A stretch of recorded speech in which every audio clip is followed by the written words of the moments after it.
सारी बात ये थी कि जब इनका सॉन्ग के लिए मेरे पास कॉल आया तो मैंने सारी चीजें क्लियर कर ली थी कि इसमें ऐसा वैसा कॉस्ट्यूम तो नहीं है, कोई डबल मीनिंग लाइन तो नहीं है, और इसमें ऐसा वैसा सीन तो नहीं है। और मैं शूट पर गई, शूट पे सब कुछ नॉर्मल था, मुझे कोई प्रॉब्लम नहीं हुई। जब इन्होंने मुझे लखनऊ के इवेंट के लिए बोला तो मैंने हाँ बोल दिया, क्योंकि मुझे शूट पर भी कोई प्रॉब्लम नहीं हुई थी।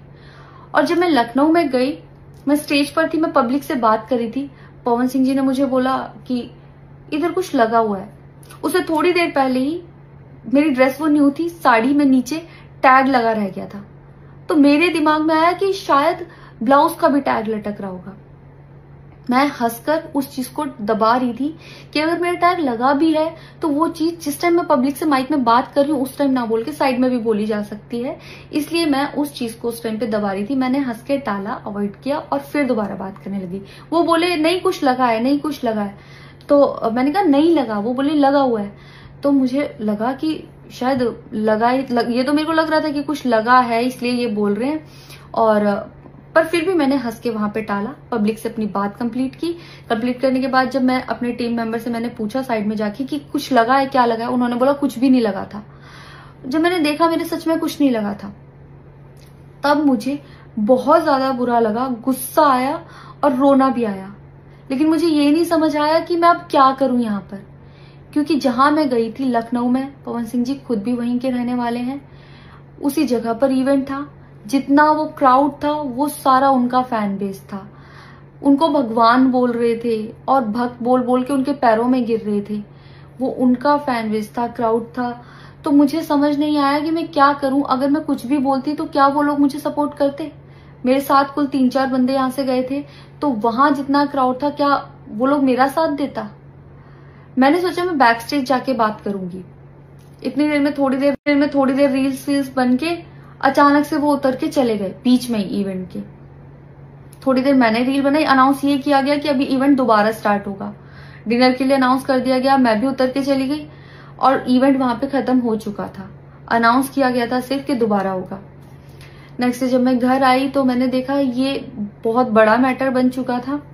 मैंने उन लोगों से कांटेक्ट करने की कोशिश की, किसी ने मेरा फोन पिक नहीं किया, ना ही उन लोगों ने फोन करके मुझसे हालचाल पूछा कि परेशान हो या कुछ भी, नहीं, कोई हालचाल नहीं लिया।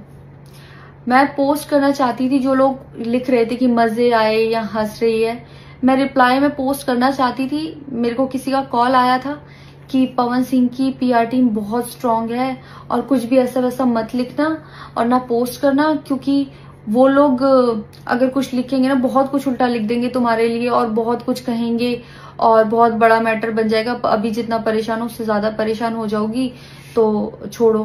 मैंने ये सोच के इस चीज को अवॉइड किया। मुझे लगा 1-2 दिन में मैटर थोड़ा ठंडा हो जाएगा, कोई बात नहीं। मैंने कहा पर्सनली कभी बात करूंगी इस बारे में इनसे। लेकिन बढ़ता जा रहा है, ऊपर से ना उनकी तरफ से कोई रिप्लाई मिला और मुझे नहीं पता कि ऐसे में मुझे क्या करना चाहिए था और क्या करना चाहिए। आप लोग मुझे बताओ, मुझे ऐसे में क्या करना चाहिए। मैं बिल्कुल भी सपोर्ट नहीं करती कि हाँ ये चीज नॉर्मल है या इसको नॉर्मल समझूं। किसी भी लड़की को उसके बिना परमिशन के टच करना ही पहली बात बहुत गलत है, और फिर इस तरीके से टच करना तो हद से ज्यादा गलत है। यही सेम चीज अगर हरियाणा में हुई होती ना तो मुझे जवाब देने की जरूरत नहीं पड़ती। यहाँ की पब्लिक अपने आप जवाब दे देती, यहाँ की ऑडियंस फुल सपोर्ट करती और जवाब देती। लेकिन मैं उनकी जगह पर थी, वो यहाँ पे नहीं थे। इससे मुझे ये लेसन मिला है कि मैं भोजपुरी इंडस्ट्री में अब काम नहीं करूंगी।